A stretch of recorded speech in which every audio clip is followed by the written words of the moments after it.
ዶሮ በሆነ ሺ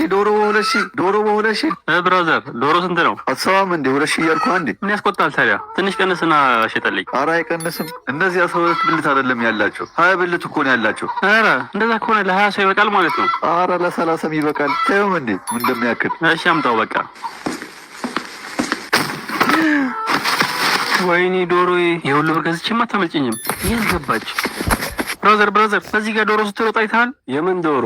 ዶሮ ነዋ። ዶሮ አታውቅም? ዶሮ ጠፍቶብህ ነው እንዴ? አዎ አይተሃል? በእናትህ ና ተከተለኝ። የት ነው? ና እዚህ ፎቅ ላይ። እንዴ ይህን የሚያክል ፎቅ እዚህ ውስጥ ገብታ ነው? ና ተከተለኝ ዝም ብለህ። 7 ፎቅ ሙሉ ወጣን። የት አለች? እስቲ ወደ ታች ተመልከት። ይሄ ሁሉ ህዝብ ይታያል? አዎ ይታየኛል። ይሄ ሁሉ ሰው ትተህ ነው እኔ የምትጠይቀው? ታዲያ ምን ሻምበ ግን መቼ ነው ሽማግሌ የምንልከው? ኧረ የምን ሽማግሌ ነው? እኔና ጓደኛዬ ነው የምመጣው። ቤታችሁ የቱ ጋር ነበረ? ከአዲስ ጎን ነው። አንተ ደግሞ ሁሌ ነው የምረሳው። በቃ ነገ እንመጣለን። አባትሽን ጠብቀን በይው። እሺ በቃ እዚህ ጋር ደርሰናል። አቁመን። ከካዲስ ጎን ስትል ቀጥሎ ያለው ነው ወይስ በፊት ያለው ነው? ቀጥሎ ያለውን ነው የሚሆነው። እስኪ ደውልላት። እባክህ ስልክ ዘግቷል። ዝም ብለን እንሂድ እባክህ። በዛ አንኳኩተን እንጠይቃለን።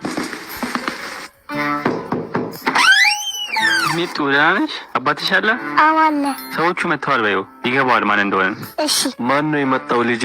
የሆነ ሰዎች ነው የመጡት። ሻንጣና አበባ ይዟል። ቤት የሚገዙ ሰዎች ይሆናሉ። 2 ሚሊዮን ከከፈሉ ይሸጣሉ። አስገቢያቸው። እሺ አባዬ እንዳላችሁ ኑ ግቡ።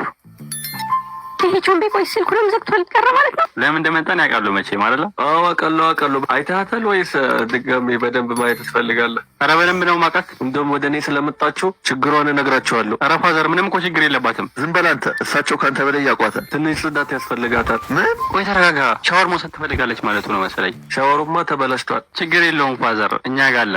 አንተ ለራስህ ነው መፈልገት ወይስ ለማከራየት ነው? ምን ማከራየት?